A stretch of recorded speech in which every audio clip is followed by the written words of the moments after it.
All right, thank you guys for coming back with 26 Sports. This is episode now number 13, and I'm on with the current IBF Junior Lightweight Champion of the World, Joseph JoJo Diaz. How you doing today, man? Doing pretty good, man. Just finished my workout, staying positive, and just trying to stay in shape during these crazy times, man. Trying to stay healthy and making sure that my family's healthy, making sure my girl's healthy. A lot of new stuff that is happening in my life right now. Just moved to a new spot and found out that I'm going to be a dad soon, and now I'm a world champion. So it's just a whole different type of living that I'm doing right now, man. But I'm so excited and I'm so blessed and I'm just very, very fortunate.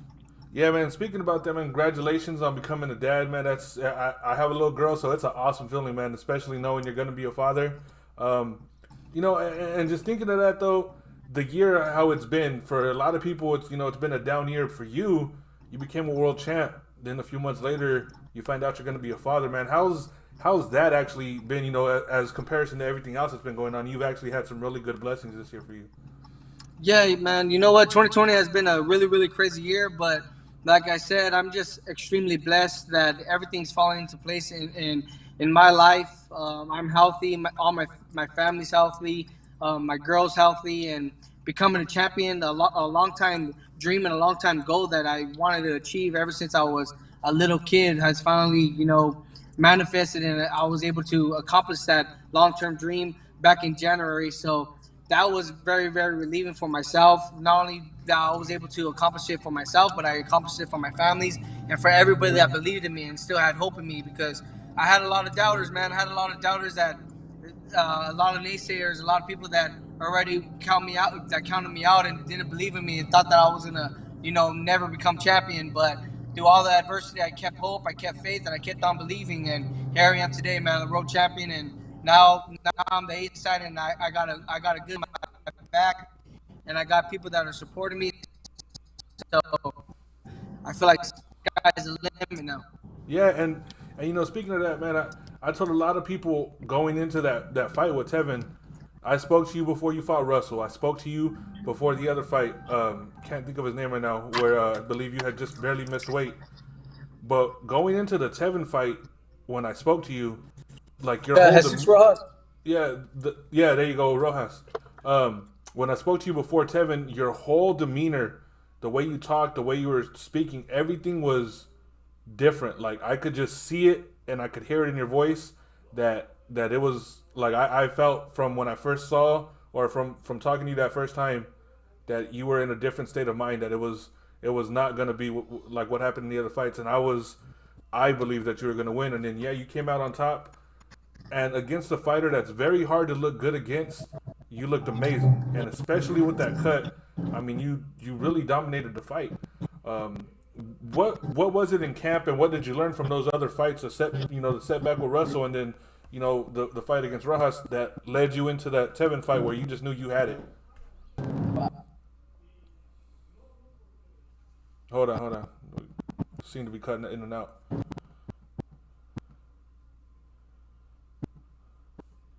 Remember, guys, the show is live, so technical things do happen. Hold on, we're waiting to with JoJo real quick.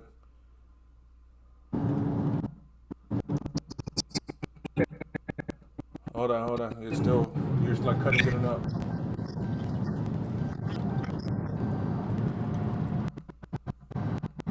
Should be able to come back on right now. Bear with us, guys. Just freezing up a few moments here. We'll be right back.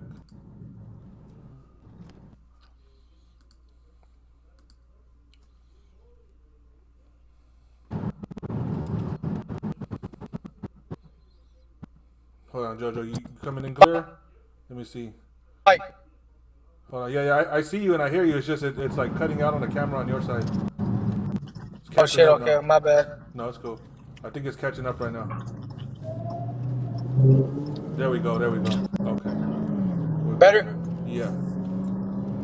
All right, there we go. Okay, so yeah, so the demeanor going into that fight from when I talked to you was completely like you were in a different zone. I felt you were going to win, and you did. What did you learn from those other fights that led you into a fight with probably, one of the toughest opponents at that weight that let you do what you did that night? Yeah, you know what? Just everything that happened in my career led me to being extremely focused with the Tevin Farmer fight. I felt like my promotional company and a lot of people were against me, man. They they left me out to dry once I didn't end up winning the Gary Russell fight, and it was very unfortunate, man. I felt like the people that were supposed to be with me weren't with me and weren't supporting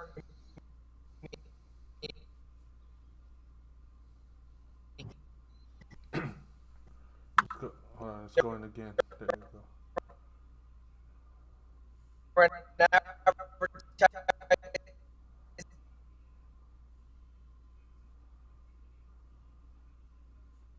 Hold up, guys. It's doing it again. I don't know me. what's They going weren't on. even, promoting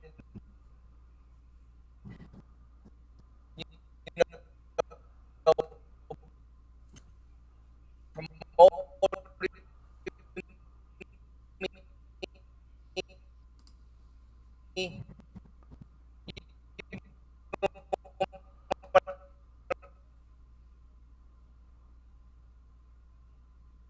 I got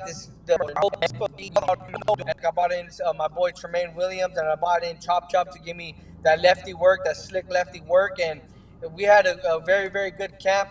But like I said, man, I was just in a different mental state, like how I am now.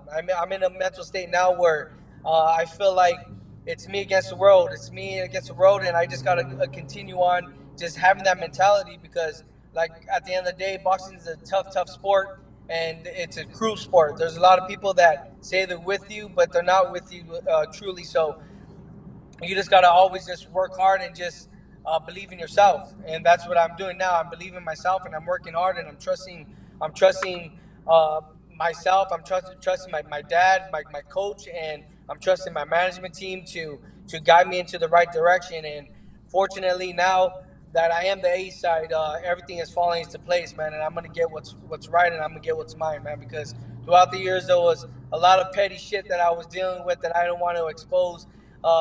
But I'm the type of person that don't like to, expose that type of stuff because I don't want people thinking that I'm making excuses, or I don't even want people feeling bad for me, man. I'm the type Yeah. of person that is able to, just take it all in and just adjust from it, man, and just work from there and get the job done. And I was able to, build this hype with this Tevin Farmer fight and got this fight signed and ended up winning very, very very, very decisively. And here I am today, man, a world champion now.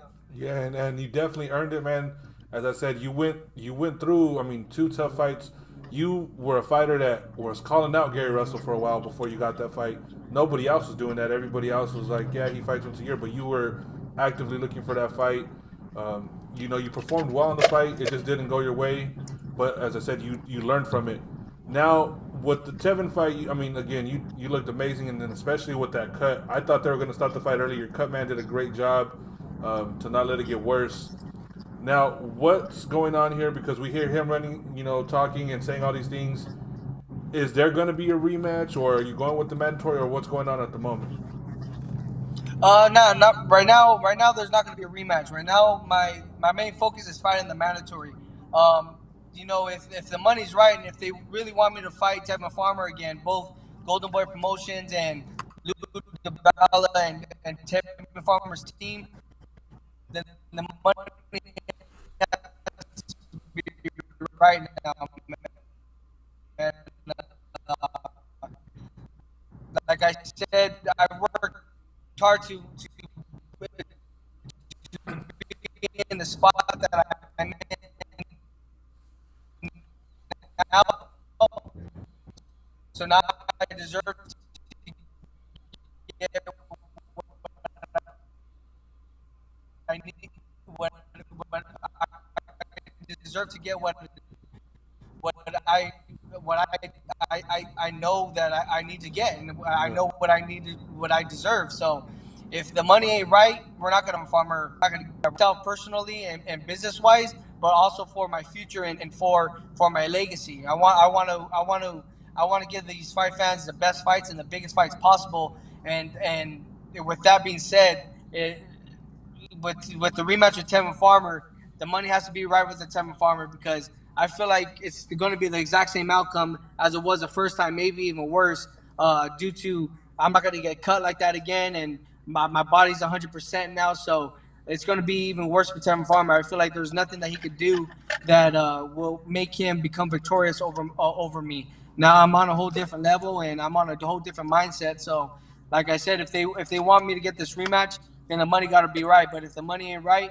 then we're going after the mandatory. Okay, okay. And speaking of a mandatory, what have you seen from him? And if that fight does get made, when are you looking for it to happen?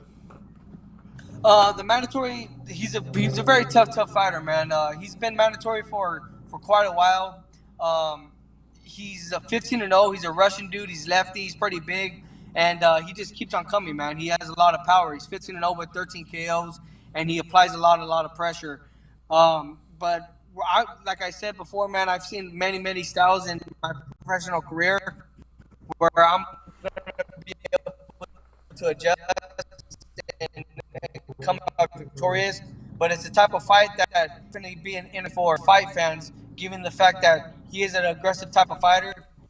And with me, I'm an aggressive fighter as well that applies a lot of pressure, but is slick and smooth with it, where I'm going to be able to, land some deadly shots and get him out of there. So I think it'll be a very fun interactions on my side and on the Russian side. So if things don't get right, then we got to go to first bid January 14th. But I'm hoping not to be out of the ring that long, man. Yeah. I'm hoping to get something going either with the Russian or with the Tevin Farmer rematch. If things go right and if these guys come right with it, then I'll love to get back in the ring with Tevin Farmer too. But like I said, I want to get back in the ring.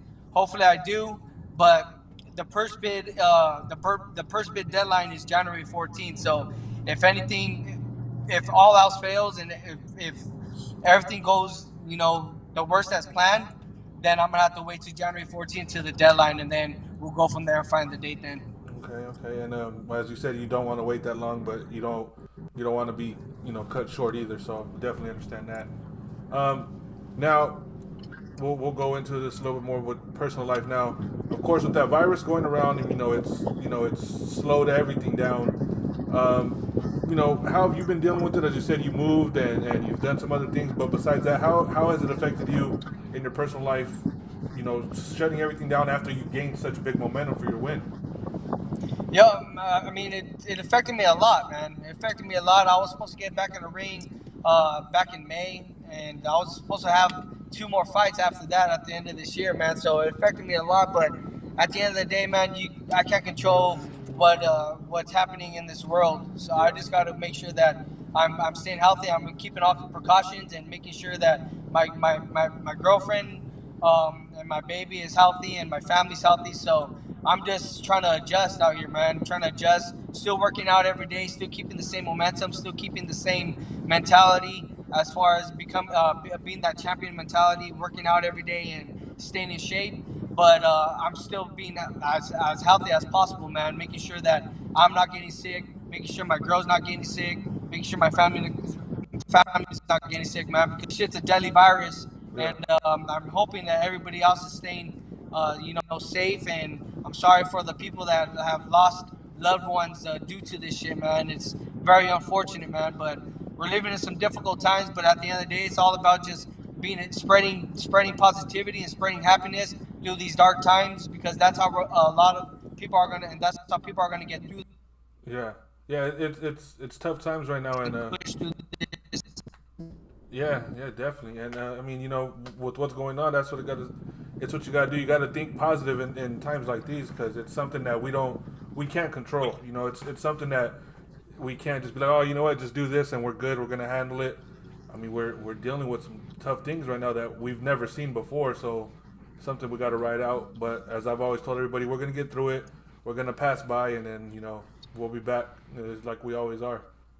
Exactly. So right now, I'm just keeping cool, man. Just trying to stay low and just enjoy my little time off, but making sure that I'm still having that mentality, that workout mentality, and staying in shape. Because, like I said, man, it was a long journey for me to get to the top and to be champion. And I know that it's even going to be even harder for me to maintain it because Yeah. there's a lot of people that are going to be on my ass and on my back. So I got to make sure I'm always on my P's and Q's and always at my best. So that way I could remain at the top for a very, very long time and making sure that my family's secured, making sure that my future baby is secured, and just everything is all said and done, and making sure that I won't be in this tough sport of boxing for a long time like many of these other fighters do. Man, I want to make sure that I do the right thing, make my right investments, give these fight fans what they want, and give them the excitement that they need, and then get out, man. Get out with my mind right, and my vision right, and my body right. Yep, definitely, and that's the thing. We want you guys to stay in, but we want you guys to end out of it healthy. So you guys could look back on your careers and enjoy it, and live it. Not like some people that we see and they're got damage everywhere or something, or just can't enjoy the rest of their life. So definitely understand you on that one. Exactly, man. Yeah. Now with your training, I mean, you have Joel Diaz, right? Uh, I did have Joel Diaz, but right now I'm going with a whole new team, man. I'm going with a whole new team. Um, it's going to be my father still on my side, but there's going to be a lot of changes in my team due to some shit that I've heard, and due to a lot of people just I have a lot of personal reasons where I don't want to bring in the same people. So I'm going to bring in a whole new team, making sure that this team is going to be good. And I already have a couple people in mind that I'm bringing in. We've already worked several times, so that's why it's very cool. It's a blessing in disguise that this is all happening. The stuff like my time off inside the ring, because it's giving me time to actually find the right team and find the right fit for myself and for the rest of my career, so I can continue on at my best and continue on delivering these great fights for these fight fans. Definitely, completely understand that as well. Now, um, you know, one of the things that I've talked, or one of the people I've talked with, is a really good friend of yours. He calls you his brother, Jamal Herring. You guys both were on the Olympic teams together. You guys both are champions in the same weight division. When I talked about fights for 130, he did mention, he mentioned everybody else's name, and he said it would be one of the toughest things would be to ever face you in the ring because of how good friends you are, and as he said, he sees you as a brother. But he said, if it ever came down to it, as you've always said, the money would have to be really right. He said that as well because it would take so much. Is that the same feeling you would have about being in the ring with Jamel? Oh, absolutely. I mean, Jamal Herring, we've shared a lot of memories together. We grew up, training day in and day out at the Olympic Training Center, man, for months, getting ready for the Olympic trials, and then getting ready for the World Championships, and then getting ready for the Olympics. So he's always been a good teammate and a good friend and a brother, man. He's always pushed me to my limits, and it would be hard for us, to get in the ring together and to, actually fight each other. But at the end of the day, man, like you said, the money got to be right, and we got to, protect our families, and we Yeah, got to protect ourselves. And boxing is a business. So if we do end up coming to terms, I'm pretty sure Jamal Herring is going to try to beat me just like I'm going to beat him, man. Because at the end of the day, I don't want to lose. I'm yeah, very, very competitive, and he's very competitive. So if the fight does get said and done, I would love to fight Jamal Herring and get a unification going, man. Because like I said, Jamal Herring is a hell of a fighter, and he's a champion at my weight class. So I want to fight the best, man. I want to fight the best at 130, and I know that me and him are friends, but we gotta put that friendship aside and take care of business and give the fight fans what they want to see if the fight fans want this fight to happen. And then at the end of the day, man, we could share these moments together again and just be cool after the fight. But like I said, man, it's a business, man. I gotta take care of mine, and I gotta handle business at 130. And I got whoever's champion at 130 or whoever's competing at 130. They might be my friends, but they're my enemies right now as well, because it's a sport, man. It's a sport, and I'm very competitive, and I got to show that competitiveness due to the fact that I'm champion and I'm fighting in this weight class. yeah. And speaking of that, I know one of the guys that you guys have both called out. because you guys both want him, as you said, it's a champion at that weight class, has been Miguel Berchelt. Seeing as he looks like he's aiming towards that Oscar Valdez fight. What do you see in Berchelt that you feel that you could, not expose, but that you could use to your advantage to win that fight? Because some fighters seem hesitant to it, and you were like, "Oh, bring him on, throw him my way." What do you see in him that you feel that you could take advantage of? like like the like my other previous answers, man. I feel like the type of opponents and the type of adversity that and the experience that I've shared that I've gotten inside that ring is nothing to compare to what is can't compare to what Miguel Prachad has. I feel like I have more knowledge and more experience and tougher opponents that I fought and that I shared that ring with in my career and under my belt and under my resume, man. I fought very tough guys, and I feel like Bachal is a champion and he's a hell of a fighter, but he don't have the experience. He don't have that that going to the down and dirty. I feel like I have that, man. I have that because of all the adversity that I've been through, and like I said, man, he's a hell of a fighter, but I see a lot of flaws in his game that I feel like I could take advantage of, and it will be a fucking exciting fight for the fight fans. And like I said, man, I think I'll be on top, and I'll come out victorious that fight. I want to fight the best, man. I want to fight Miguel Pachá because he's a hell of a fighter. He's very aggressive, but I think I could take him on, and I think I can knock him out. Okay, yeah, definitely love the confidence, man. And now, as we said, it looks like he's going to go against Valdez. Who do you actually see coming out on top of that fight? Because Valdez, as you said, you've been through the wars, you've been through the tough fights, you've been through hell in fights. Valdez has been, knocked down. He's been through some wars, through some scraps. He had a broken jaw, so he's been through that type of adversity that you're speaking about. Do you think that gives him an advantage over Burchell? Valdez has a advantage off that. Yeah, he does of the experience that he has inside that ring. Though my only concern is that Valdez don't have the body, the size, and like the fulfillment in the body come fight night to keep up with Miguel Perchot. I think if Oscar Valdez is able to box him and land some deadly shots, he could win. He could win because he is very skillful as well. He's a good fighter, but I don't think he has the size. I don't think he has the body to actually hurt Miguel Perchat because Miguel Perchat is a 130 pounder, but come fight night he's about like 145, Yeah. 146. He's like a welterweight going into that fight. He's a big 130 pounder, and Oscar Valdez I've seen in his past fights where he don't look as fulfilled, like filled out going into the fight. I feel like he still maintains when he weighs in like around 126, he only gains like 1 to like 6 7 pounds, where these other guys are bigger and stronger going into the fight. So I think it's a 50-50 fight. I think Oscar Valdez is one hell of a fighter, and I think he has the skill to beat Berchelt, but I don't think he has the power to knock him out. So I think if Oscar Valdez does win the fight, he'll win on points and on decision. Okay, perfect. And as we know, that fight looks like it's gonna be coming probably at the end of the year after Valdez fights Tuesday. So, as you said, you want to get in there at least one more time before this year ends. And you said Farmer, you said you're mandatory. If none of those are able to get done, in the time coming up, is there any chance you just take a fight against somebody else rated in the IBF just to get that fight out for the year? You know what? I don't think I can, man. Due to the IBF ordering, I don't think I could fight for.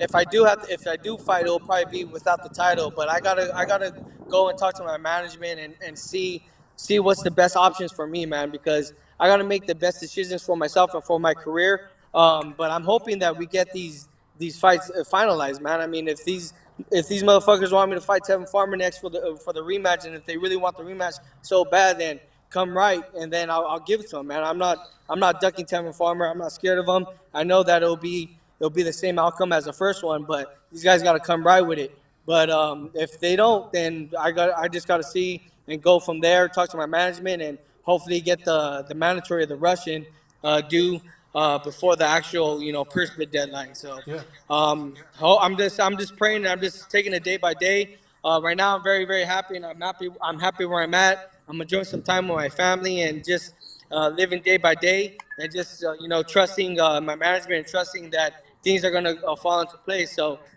the ball's on their court. The ball's on their court on Golden Boy's court, and on Lou DiBella. If they want to make this fight happen really bad, then come right. But if not, then I'll wait it out. It's all cool. Yeah, cool, cool, cool. And as you said, you want to get back in there, but you want to do it right. You don't want to, just take an unnecessary risk.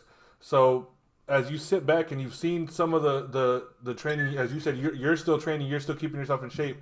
As you've heard from some of these fighters that aren't, in camp. I mean, there was a guy today who was supposed to fight Miguel Mariaga, and he missed weight by 9 pounds. You know, Damn. so yeah. So when you hear stuff like that, what do you see? How do you feel? Knowing that your mentality is different than so many of these other fighters. Well, it's very unfortunate that some of these fighters they don't make weight like that. I mean, I was one of those type of fighters that didn't make weight, but I barely didn't make weight, man. I did everything as possible to try to make that weight. I barely missed it by like 4 ounces, and I was like really my body was really depleted. I was fighting at 123 pounds since I was 16 years old, all the way till I was 26 years old, man. So just my body and my growth, my body fulfilling out, and me gaining more muscle, it was harder for me to maintain that weight. And it was very unfortunate that I didn't make the weight, but I do everything to the T, man. I do everything to the T, and I had to make that decision to go up, and it was the best decision of my life. And with me, I just had that mentality where I just gotta do what I gotta do, man. Do what I gotta do to be the boxer that I want to be, and to have this profession. I mean, I dreamed of this, becoming a fighter and becoming a professional boxer my whole life. So in order for me to live this type of lifestyle, I gotta live it to the fullest, man. As far as training, dieting, making sure that my weight's always good, making sure I'm not gaining that much weight when my time's off, but also enjoy myself and making sure that my body's fully recovered. Like right now, I'm working out every day, but I'm not, going super ham because your body takes a lot of toll. Your body takes a lot of, punishment throughout the year. All the your legs, like that. So I rather just, let my body take the rest that it should do. So that way on my next fight, man, I'm at 110% where I'll be strong mentally, physically, and I'll be very very powerful. So right now I'm playing my cards right, man. I'm taking my break. I'm letting my body relax and recoup, letting my cut fully heal, Yeah. and letting my body just fully heal, man. Like I had a couple injuries, the last fight and the previous fight with my left hand, so I'm letting that heal out, and everything's coming in naturally, man. So I'm just making sure that my body's right and making sure that we get this day locked in with these fights. And then once we get these dates locked in, that's where we go really ham in the gym. Okay. And a question that I like to ask fighters, because as you said, you've been fighting, since you were a teen. You were in the Olympics. You did all of these things. When you were a professional fighter, if you could remember, what fight or what moment did it slow down for you? Like where it slowed down to where you were seeing everything before it happened. Do you remember around what time you think that was?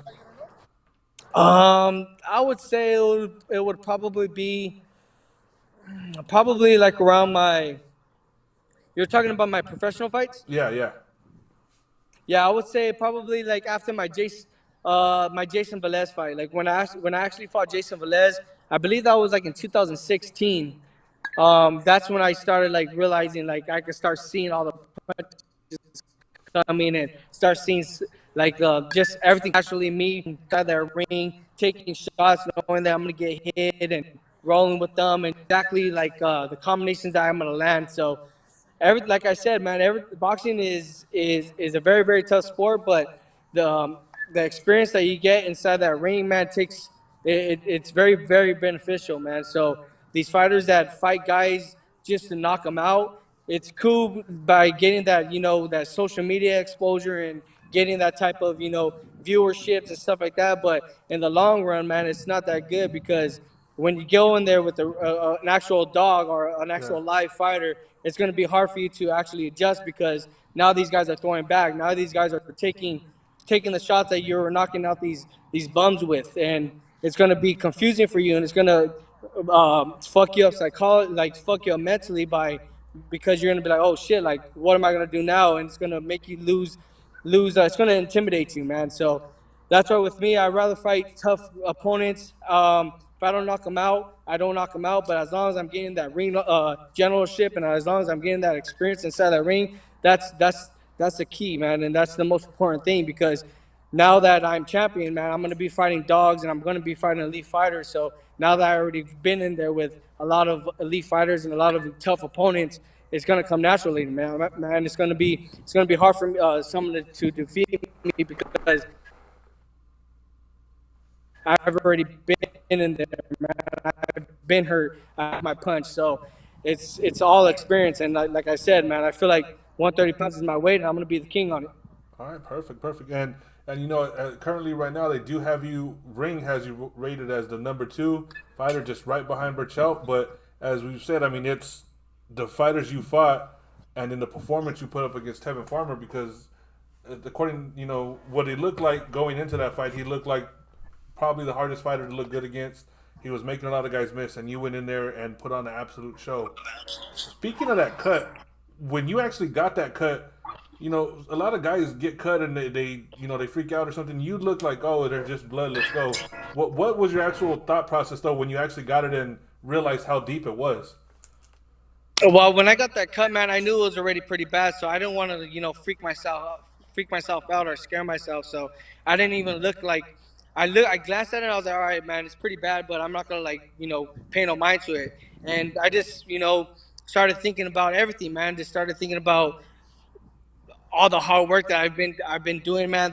This is my third title for the my third shot for the world title. I mean, I got to go out there and give it my all. And I just got to tunnel vision and just focus and just believe in myself, believe in my skill set, and trust God, and just still stick to the game plan. And that's what I did, man. I didn't really dwell on that cut. I just pretended that it wasn't there. I was just being a little more cautious with it, man. I was throwing my left hand and I was being aggressive still, but I wasn't being as aggressive as I wanted to because I don't want him to land any other shot on that cut. And I was very fortunate, and I had a very good defense where wherever he was trying to throw, I was blocking it, I was slipping it, I was still being smart with it. So I was playing my cards right, and I just adjusted and I adapted and came out victorious, man. Yeah, and you know, in that fight, it looked like maybe by about the fifth or sixth round, like you were just taking the fight out of him, like you were, you know, taking away his, like his hope of him winning. Were you able to see that in the fight, or was there something where you were hitting him with that you realized that it was hurting him, that you knew you pretty much had the fight in the bag? Yeah, well, in the second round, I already knew that I hurt him. I hurt him a couple times in the body with the body shot, and after that, he was holding a lot, and he was, trying to be more defensive. And I knew that I was taking it to him every single round. I knew that he was getting hurt with my punches because I was landing some stiff, devastating shots, and a lot of body shots. I was breaking him down mentally and physically. So, I didn't. I knew that I had the fight, and I knew that I was winning the rounds, but you know how Yeah. politics are and how the judges are too, man. So I didn't want to, let loose on the gas. I wanted, still to press on the gas, sure that decisively, and I'm breaking them down mentally every single round because I didn't want them to go. I didn't want anything to go his way whatsoever. So I still, put full throttle on that gas, applied a lot of pressure, and was hurting them, man. I was landing some body shots with my left hands, even when we were in the clinch. I was still landing some body shots, making sure that I was always putting some punches on him throughout the whole fight, so that way he would never ever feel comfortable or relaxed inside there. Yeah, and you know you did, as I said, you did an amazing job in that fight, man. I was stunned, bro. Like I was like, dang, I thought you were gonna win, but I was like, damn, he really took him apart. Like, I mean, as I Thanks. told people, like, man, I was like, JoJo's gonna win this fight. I think so. I was like, there's something different about him. But then I'm watching, I was like, man, he's breaking. As you said, you were breaking him down. I was like, man, he looks the best I've ever seen him.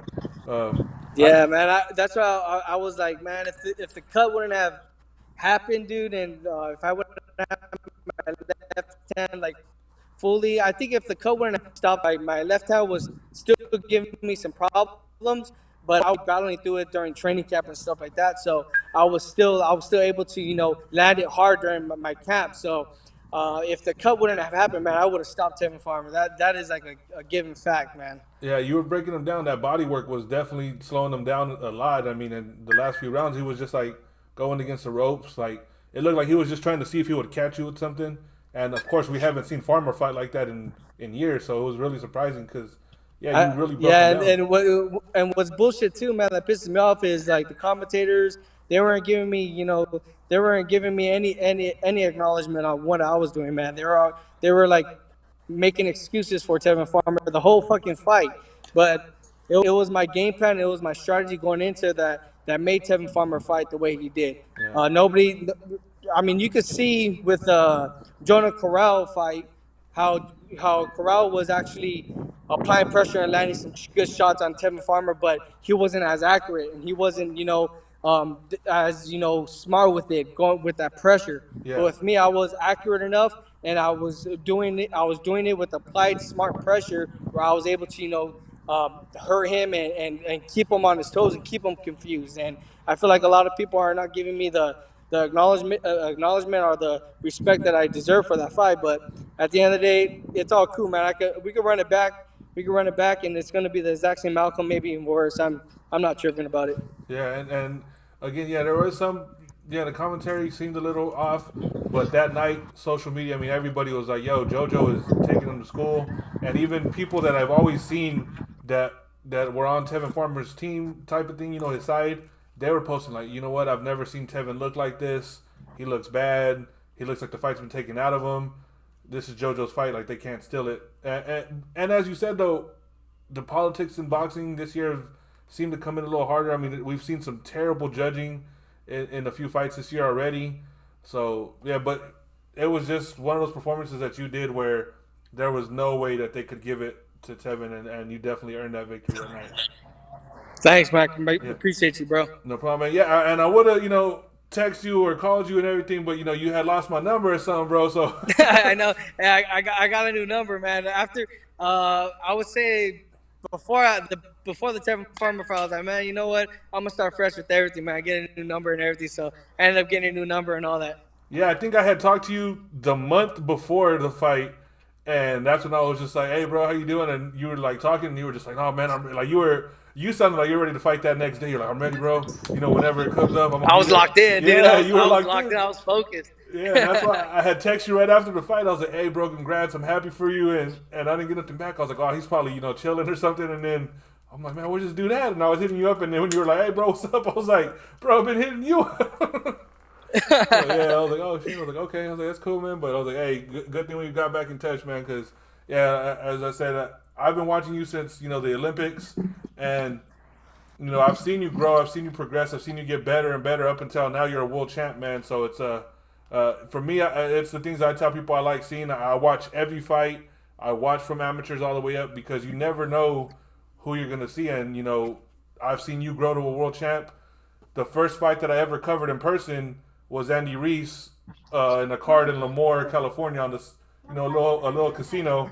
And then last year he won the Wow. yeah, and he won the heavyweight title last year. And I'm like, damn, that was the first fight I covered in person. And one of the first stories I ever wrote was your fight. I want to say against Avalos.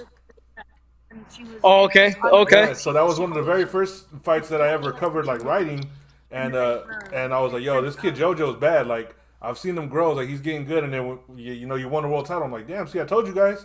I'm like, I told you he was gonna get up there. So yeah, I've seen you grow, man. And for me, I'm not biased with no one. I don't go out there and be like, oh, I hope he wins. But it feels good to know when I've seen someone grow from where you've grown to win a world title to be at where you succeeded, man. It makes me happy for you, bro. Really, really does. Thank you, Mike. I really appreciate you, man, and I'm glad that we're able to keep in touch. And let's do another interview soon, bro. Let's do another interview soon, and I hope you guys, hope you and your family stay safe through these dark times, man, and keep positive and keep striving, keep pushing through all these dark days, man, and everything's gonna be all right. There's gonna be sun coming up soon, bro. Definitely, Brighter bro. days are coming. Yeah, definitely, man. It's we got some time to go through it, bro. But we're gonna get there soon. Hopefully, one of these days, and we'll see it. And yeah, I know you just got out of training, man. So you're probably just trying to chill and relax. So I really appreciate you coming on. Definitely got to get you on again, though. Real quick before I let you go, though, let me just say real quick, a shout out right here to Uniquely Yours, who made my design right here, my banner, 26 Sports in Selma. Appreciate the support, man. Love you guys. And right here, Notorious Graphics for the t-shirts, 26 Sports. If you guys want one, hit me up, send me a message, DM, whatever you need, email, and we can get that going.